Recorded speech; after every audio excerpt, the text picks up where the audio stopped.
খুন্ডের নীতি। মৌলের ইলেকট্রন সমূহ এমনভাবে বিন্যাসিত হবে যেন সর্বোচ্চ পরিমাণ অযুগ্ম বা একক বা বিজোড় ইলেকট্রন থাকে। খুন্ডের নীতি মূলত যে সমস্ত উপশক্তি স্তরে একাধিক অরবিটাল রয়েছে তাদের ক্ষেত্রে প্রযোজ্য।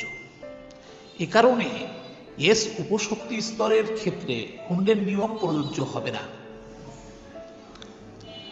খুন্ডের নিয়ম বিশ্লেষণ করলে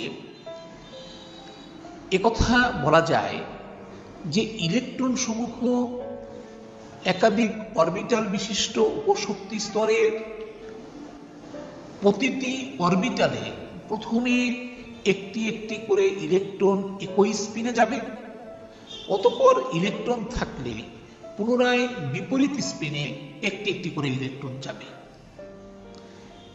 এভাবে ইলেকট্রন বিন্যাস করলেই খুন্ডের নিয়ম কার্যকর হবে।